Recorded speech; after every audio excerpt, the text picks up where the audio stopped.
So how does this configuration basically occur? So the first step, this is basically a three query process. So the first query is, what route do I use? So this will be asked from the transmitter towards the hub or towards the controller or the coordinator, that which route I have to follow, which path I have to follow, what route do I have to use. The second query that mostly the transmitter asks from the controller is that what traffic enables the link. So the traffic is also important, the route, the traffic, and what number do I call. So this is the three-step process, and this in the last step it will be redirected by the hub, and the packet will be received from at the side of the receiving end. So this is the concept behind the configuration of this DDR. So let's go in depth in this DDR. So the first thing, the most important thing, this all is of its own importance, but let's start the practical implementation. I've provided you some of the examples, some of the codes. It might work on your end as well, but if I suggest that if you take help of any lab technician or lab in charge, he will guide you, because he have the tools and he have the knowledge that how to use that tools while doing such things. So the first step is basically that you have to define the static routes in the hub. So let's say this is the ISDN connection, and all of this is connected to basically this ISDN connection. You can see that all of this is basically configured in this ISDN connection. And we have also studied and the static routes in other chapters when we were discussing about the IP routes, and I have told you that how you can basically use the static IP addressing as compared to dynamic IP addressing.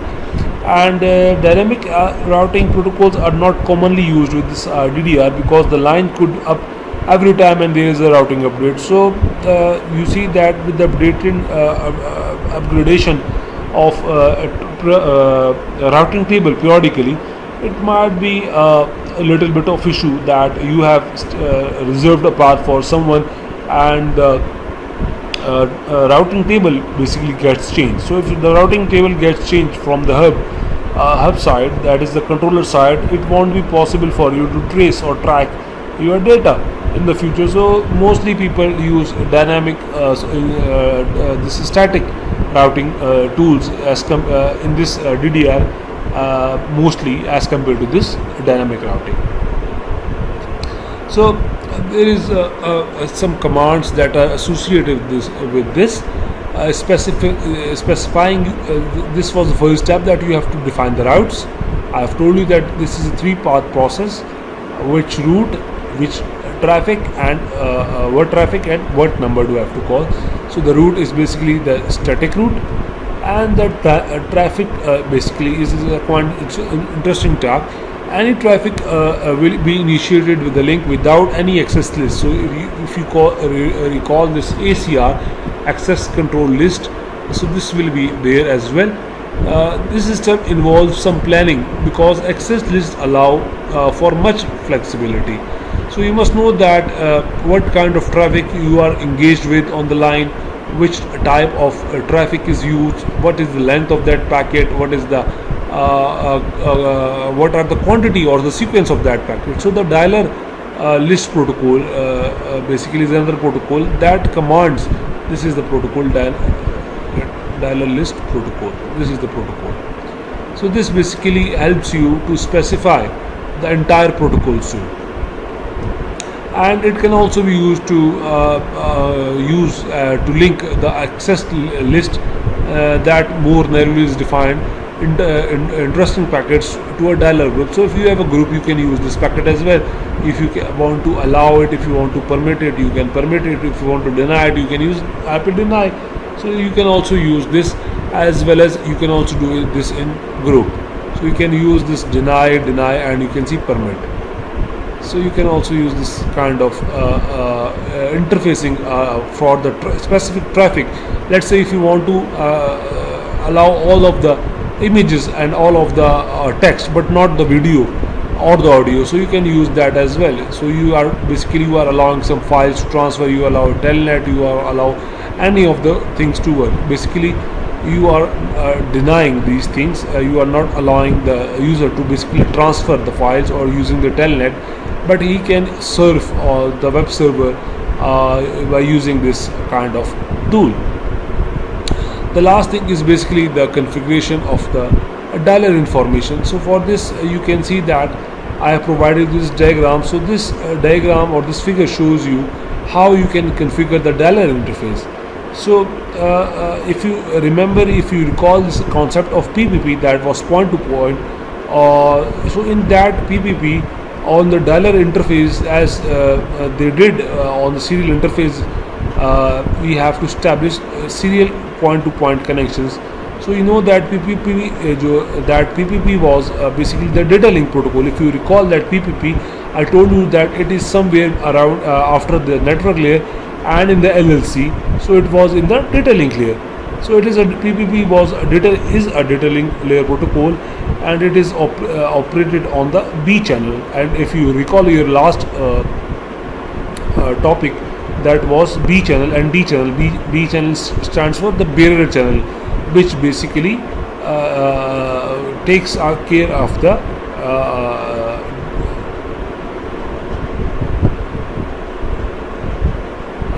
data actually. So the dialer command assign an interface to a dialer group, and this is specified by the dialer list command. So you can see that in the previous slide we have also called this dialer list command. This was the dialer list command. You can see dialer list. It will provide you the list of the dialers. And once the command is initiated, it will connect the interface to that access list. It will interface the user to the access list statements that the user can identify any of the interesting protocol traffic. So you can apply this on one or more interfaces depending upon your choice. How do I get to subnet this thing? So this figure explains you that how you can figure a dialer interface. This is the continuation. The dialer map then commands this map remote maps basically this dialer map commands maps the remote protocol address to a telephone number, and you will need this command if you are dialing this multiple sites simultaneously.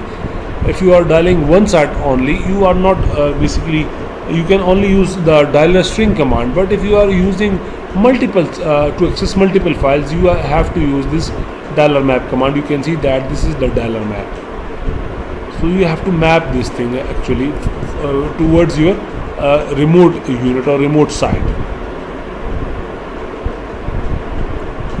Now talking about the legacy of this DDR commands, there are several optional commands that you can use. For example, this configuration of this IF, if the dialer threshold is beyond some level or less than some level, so you can also use such kind of options, and it will establish the amount of traffic on a link before a second link is enabled. So let's say, for example, if you want to transmit let's say 10 MBs of data, so you will create a link for such a time period that establishment of link will be there unless and until if there is a traffic the data is not completed, the transmission is not completed. So for that you will need many parameters like the propagation delay, the distance between the transmitter towards the receiver, and many of these things also. So after that you will basically calculate the time required to transfer your data for that file. For example, the file size, let's say, is 10 MB. So you will, the first thing that is there for you is basically you have to calculate the time that will be required to send the complete information, and after that information you will configure your router to make a connection for that time. And you can also do the opposite as well. You can basically command this configure this router as the idle timeout. So after some time it is discarded, or the connection is basically terminated. So the dialer timeout has a default value of 120 seconds. So it means that if you haven't transmitted any data for 120 seconds, you will consider idle and your connection will be terminated. And the dialer idle timeout command is like a stopwatch. So unless and until the stopwatch gets to zero, you will be having the access to your established link. Once the link is basically terminated after 120 seconds, you will no longer be able to send your data. Now after that transmission, if any packets arrive towards to basically transmit, so the timer will be reset and it will again go to this thing. So this is a repetitive process, and it will continue itself unless and until the complete transmission has been taken place. So this is the concept of this DDR. The dialer load threshold is basically controls the one that controls the conditions under which another call can be placed to same destination. So there are many other options you can use. You can call multiple same destination from multiple locations and from multiple sources, and there are multiple commands like dialer load threshold, that how much users can at a time can basically try to communicate or try to establish a link with the one server. So there are many optional commands that you can use along with this DDR. So many times a configuration can look very confusing and complex. So this page basically attempts to simplify this DDR configuration by showing a comprehensive configuration and matching the commands to the task just discussed. So the first thing is that you have to match the commands along with this configuration task. So you can see that there are many things that is basically there, and mostly this is not something that is included in your paper. This is just to give you a brief idea about the coding. If you are using this packet tracer or GNS3 or any other tool, if you are using to configure this DDR. So you can see this is the overview of the dialer profile. You can see that these are three users, user X, user Y, user 3, and they are trying to access, this is the physical connection, and these are the 3-4 files, and they are trying to access any location. These three users are trying to have download their profiles or upload their profiles. So they can create a specific connection for a specific time, and after that the link will be terminated, and the hardware and software both links will be down, and after that no user will be able to transmit that data.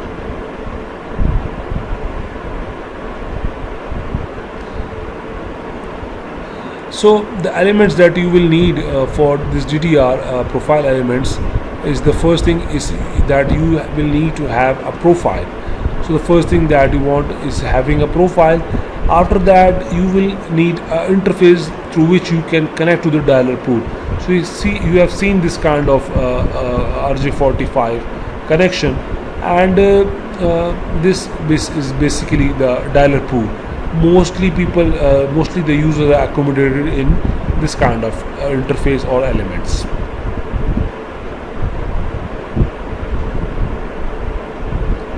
Now the configuration concept behind this dialer profile is very much easy to understand. The purpose of this diagram is showing you that how these commands of dialer elements are related and linked with each other. So this map class is created, and it can be used by the configuration of the dialer string command with the class argument. So the next figure can show you the application of these dialer profiles. What are the applications of you having this dialer interface, physical interface, and this dialer pool? So So these are some more examples. In this diagram you can see that there is a configuration and how this configuration is related to each other. This is again, you can see that there are pools as well, there are groups as well, there is a dialer timer setup for 300 seconds. You can also change it if you want to have, let's say, 200, so you can also do it 200. And this is the target IP. Encapsulation is activated like PVP, point-to-point protocol, dialer remote access. How can you access the dialer remotely? So these are all the concept you can use.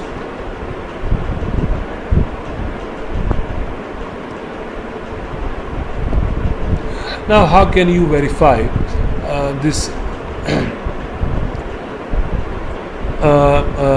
DDR and ISDN operation? So the first thing is that you have to run this command inside your router, that ping or telnet. Mostly I will recommend use the ping, and after that you will show you have to run this command show dialer. It will show you the status of the dialer. After that you have to make sure that ISDN is active. So you will make sure that ISDN is active, and then you will have to make sure the ISDN status. If it is active, you will then show the route for the IP. So these are the verification process used for the verification of DDR and ISDN operation.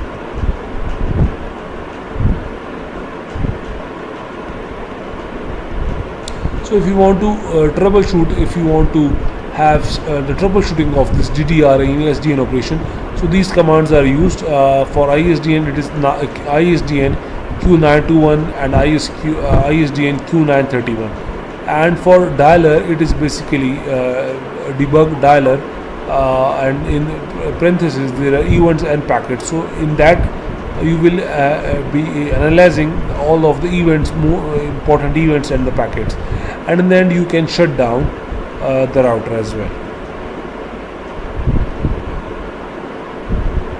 So these are the examples. I will highly recommend if you have a good overview on this thing. And there is a small problem, and this problem is basically concerned with this outbound calls. So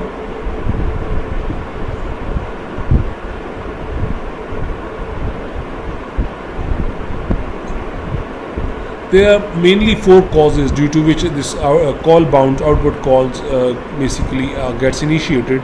So the first error that you can get is basically missing or incorrect intermittent traffic in definition. So it means that you have not specified your traffic that you want to transmit over that link that you have just established, and for this you have to verify the configuration by using the show running configuration commands.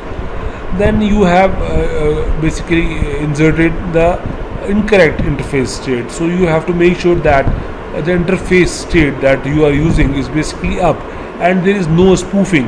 We have also discussed the phenomenon of spoofing, by which you basically replicate the name or the by the name of actually the IP address or the user address. The next thing is basically the map misdisconnect dialer map. So you have to make sure that the dialing interface is at least one dialer map statement. So there should be at least one part from the transmitter towards the receiver, and from the hub towards the receiver, or from the central body towards the receiver. You can also receive this kind of error, that is misconfigured dialer profile. So you have also to make sure that the dialer interface is configured in a specific dialer pool, not a random dialer pool. So these are small things that you need to take care before getting started in this DDR. So this concluded the discussion on this DDR. So DDR basically is a dial on demand routing, and it refers to a collection of Cisco features that allow two or more Cisco routers to establish a dynamic connection over a simple dial-up facility. So this is not permanent, this is not dedicated, this is actually dynamic.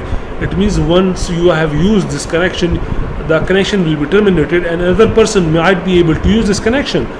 The next thing is basically DDR operates by first determining the route, destination, then if the traffic is interesting, to initiating a call, and in the end you have to configure this DDR by first defining the static routes. Then you have to specify the interesting traffic, that okay, my traffic is basically such kind, and finally you have to configure the dialer setup information by entering the dialer setup and the dialer profile as well.